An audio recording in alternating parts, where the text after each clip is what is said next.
திமுகவை திருட்டு திமுகன்னு முதல்வர் விமர்சனம் பண்ணியிருக்காரு.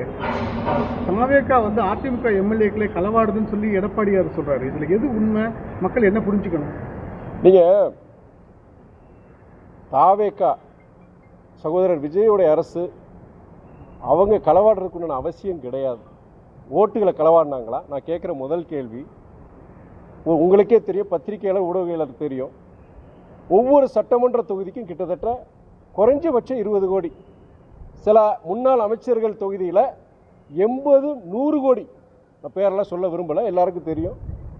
அப்படி நீங்கள் கூட்டணி கட்சிகள், நாங்கள் மதிமுக உட்பட நாங்கள் எல்லா இடங்களையும் பொறுத்த வரைக்கும் குறைஞ்சபட்சம் 20 கோடி போட்டீங்க, 234 போட்டீங்கன்னா எவ்வளோ, எத்தனாயிரம் கோடிகள். அதை பயன்படுத்தி அவங்களால வெற்றி பெற முடியல.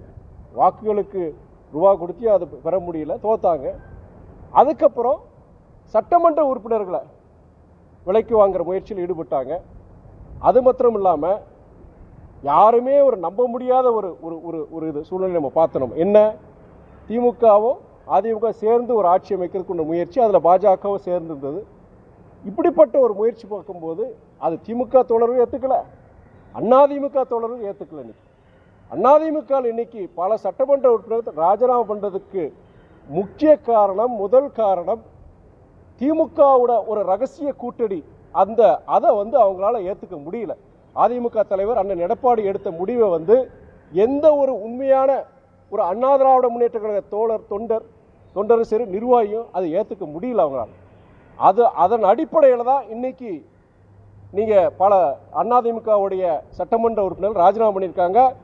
பெரிய அது மாத்திரம் இல்லாமல் பல அதிமுக முன்னாள் அமைச்சர்கள், ஆளுமைகள் இன்னைக்கு பல பேர் சாரசாரையாக இன்னைக்கு தாவேக்காக்கு போகிறது முக்கியமான காரணம், எம்ஜிஆருடைய விசுவாசிங்க நாங்கள், ஒரு காலமும் நாங்கள் திமுகவோட நாங்கள் கூட்டணி எப்படி நாங்கள் சேர முடியுங்கிற அந்த கணக்கின் அடிப்படையில், ஒரு சித்தாந்தத்தின் அடிப்படையில் அவங்க தாவேக்காவை சேர்றாங்க. இது ஒரு பக்கம். நீங்கள் எதுக்கு தாவேக்கா எந்த ஒரு, அதாவது அவங்க ஜெயிச்ச 108 உட்பட 108 இடத்துல ஜெயிச்சிருக்கிறாங்க. சாமானியர்கள், ஆட்டோ ஓட்டுறவங்க, தண்ணி கேன் போடுறவங்க, பல பேர், பல எளியவர்கள், 1967 இந்த மாற்றம் நடந்தது. அப்படிப்பட்ட பல பேர் இன்னைக்கு ஜெயிச்சிருக்காங்க. ஓட்டுக்கெல்லாம் காசு இல்லை அவங்ககிட்ட. அவங்க எதுக்காண்டி இன்னைக்கு காசு கொடுத்து எம்எல்ஏக்கள் இது பண்ணணும்? சரி, எங்களுடைய சட்டமன்ற உறுப்பினர், மதிமுக சட்டமன்ற உறுப்பினர்கள் 2 பேர், அவங்க இன்னைக்கு எங்கள் சின்னத்தில் நாங்கள் போட்டி போட்டிருந்தோன்னா கட்சித்தவள் அந்த சட்டத்தின்படி ஒன்று அவங்க மேலே சட்டப்படி நடவடிக்கை எடுத்திருக்கலாம், இல்லை அதற்கு பயந்துக்கிட்டு அவங்க போகாமல் இருந்திருப்பாங்க.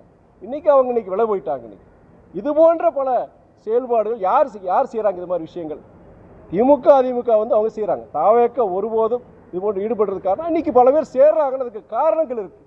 யாருக்கு இன்னும் எதுக்கான அதிமுக மாத்திரம் கிடையாது, திராவிட முன்னேற்ற கழகத்தில் இதுவரைக்கும் நான் கேள்விப்பட்ட வரைக்கும் 150க்கு மேற்பட்ட ஒன்றிய செயலாளர்கள் இன்னைக்கு அந்த கட்சி விட்டு கிளம்பியிருக்கிறாங்க. இந்த சட்டமன்ற தேர்தலுக்கு அப்புறம் இன்னைக்கு அதிமுக அமைச்சர்கள் பார்க்கலாம், முன்னாள் அமைச்சர்கள் பார்க்கலாம், சட்டமன்ற உறுப்பினர்கள் பார்க்கலாம்.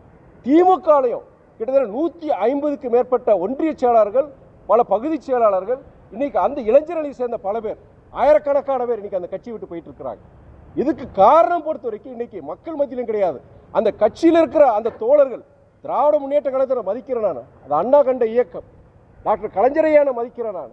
ஆனால் இன்றைக்கு பொறுத்தவரைக்கும் ஒரு பவர் சென்டர் கையில் இருக்குது அந்த கட்சி. இன்னைக்கு அந்த கட்சி மேலே நம்பிக்கை இழந்துட்டாங்க இன்னைக்கு பல பேர், அந்த தோழர்கள். என் வெற்றிக்கு பல பேர் உழைச்சிருக்கிறாங்க, நான் மதிக்கிறேன். இன்னைக்கு திமுக இருக்க பல தோழர்கள், நிர்வாகிகள் நான் மதிக்கிறேன் நான். ஆனால் இன்னைக்கு அந்த அதிமுக திமுக தலைமையின் மீது ஒரு நம்பிக்கை இல்லாமல் ஒரு இது வரப்போகுதா இன்னைக்கு போறாங்க. பரந்தூர் விமான நிலையம் கைவிடப்படுது சொல்றாங்க. சென்னை போன்ற பெருநகர்களுக்கு விமான நிலையம் கண்டிப்பாக தேவை. ஒரு 10 ஆண்டு பின்னோக்கி கொண்டு போறாங்க அப்படின்னு ஒரு குற்றச்சாட்டு விஜயம் இல்லை. நீங்கள் எப்படி பார்க்குறீங்க? இது ஒரு வேடிக்கையான ஒரு கேள்வி. நான் காலேஜ் படிக்கிட்டு இருக்கும்போது என் கூட படித்த பசங்க, ஆந்திராவை சேர்ந்த பசங்க, ஹைதராபாத்தில் இருக்கவங்க அன்றைக்கி சென்னைக்கு வந்து தான் அமெரிக்காவுக்கு ஐரோப்பாவுக்கு ஃப்ளைட் ஏறுவாங்க. இன்றைக்கி நிலைமை தலைகீழ். இன்றைக்கிங்கிற சொல்கிறது கடந்த 15, 20, 25 வருஷம் நம்முடைய சீர்கேடு, ஒரு நிர்வாக சீர்கேடுனால வந்த பிரச்சனை. இன்றைக்கி தமிழ்நாட்டை சார்ந்தவங்க இன்றைக்கி ஐரோப்பாக்கவோ இல்லாட்டி நீங்கள் அமெரிக்காவுக்கு போனோன்னா ஒன்று பெங்களூரு இல்லாட்டி ஹைதராபாத்துக்கு போய் அங்கே போய் ஏர்போர்ட்டு போக வேண்டியது இருக்குது. இது எப்படி மாறிச்சுது? ஒரு காலத்தில் தென்னிந்தியாவிலேயே மிகப்பெரிய ஒரு விமான சேவை கொடுக்குற ஒரு இது சென்னை ஏர்போர்ட்டாக இருந்தது. இன்றைக்கி விமான சேவைகளும் குறைஞ்சிருச்சு. அந்த நீங்கள் சொல்கிற மாதிரி நெருக்கடி, அங்கே இருக்கிற இதுக்கு மேலே அங்கே ஃப்ளைட்ஸை இயக்க முடியாது. இன்னைக்கு கிட்டத்தட்ட ஒரு 300-400 மடங்கு இந்த 20 வருஷத்தில் வந்து அங்கே விமான போக்குவரத்து அந்த போக்குவரத்துடைய இது வந்து அதிகரிச்சிச்சு. ஆனால் நீங்கள் சொல்கிற மாதிரி அது பத்தாது. நம்முடைய சென்னை ஏர்போர்ட் இருக்கிற ஏர்போர்ட் பத்தாது. அப்போது நீங்கள் ஒன்றது புதிய இடம், வேறு ஏர்போர்ட்டு கிட்டத்தட்ட நீங்கள் ஒரு ஹைதராபாத் மாதிரியோ பெங்களூர் மாதிரியோ ரொம்ப விசாலமான இடத்துல ஊருக்கு வெளியில் ஒரு ஏர்போர்ட் எப்போ 10 வருஷத்துக்கு முன்னாடி கொண்டு வந்திருக்கணும். ஏன்னா ஒரு ஏர்போர்ட்டை நீங்கள் ஒரு இடத்த இது பண்ணி அதுக்கப்புறம் நீங்கள் மத்திய ஒன்றிய அரசு கிட்ட ஒப்புதல் வாங்கி ஒரு ஏர்போர்ட்டை நீங்கள் செயல்படுத்தினால குறைஞ்சபட்சம் 5-6 வருஷம் ஆகும் உங்களுக்கு. கடந்த 20 வருஷமாக எந்த அதிமுக ஆட்சியிலையும் சரி திமுக ஆட்சியிலையும் சரி நீங்கள் சென்னை அந்த விமான நிலையத்துக்கு ஒரு மாற்றாக ஒரு ஏர்போர்ட்டை வந்து டெவலப் பண்ணக்கூடிய அந்த இது எடுக்கலாம். அவங்க நீங்கள் வந்து நீங்கள் பெங்களூரை பாருங்கள், பெங்களூர் ஏர்போர்ட் பாருங்கள், இன்றைக்கி ஹைதராபாத் ஏர்போர்ட் பாருங்கள். நம்ம கிட்டத்தட்ட இப்போ 6வது இடத்துக்கு போகிறோம். கல்கத்தா விமான நிலையம் இன்றைக்கி நம்மளோட அடுத்த முன்னாடி போயிடுச்சு. நமக்கு ஒரு காலத்தில் இந்தியாவிலேயே 3வது இடத்துல இருந்து நம்ம இன்றைக்கி கிட்டத்தட்ட 5-6வது இடத்துக்கு போயிட்டோம். அதுக்கு காரணம் முந்தைய ஆட்சிகள். நீங்கள் கவனக்குறைவு தான் நான் சொல்லுவேனே தவிர, இன்னைக்கு தாவேக்கா அரசு சகோதரர் விஜய்க்கு நான் சொல்கிறது என்னடா, நீங்கள் பரந்தூர் விமான நிலையத்தை நீங்கள் கைவிட்டிருக்கீங்க. அது உண்மையான காரணங்கள் இருக்குது. நிறைய விவசாய நிலங்கள் இருக்குது, நீர்நிலைகள் இருக்குது.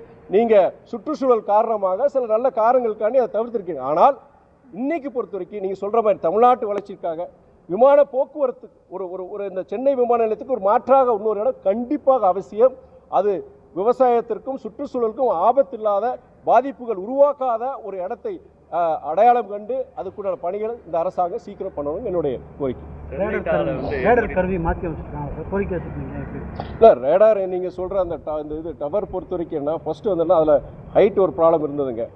அதை இது பண்ணி சரி செஞ்சு இப்போ ஹைட் இன்க்ரீஸ் பண்ணிட்டாங்க. மற்றபடி அதை காலதாமதம் இருக்காதுங்க, சீக்கிரம் அதை கொண்டு வந்துருவாங்க.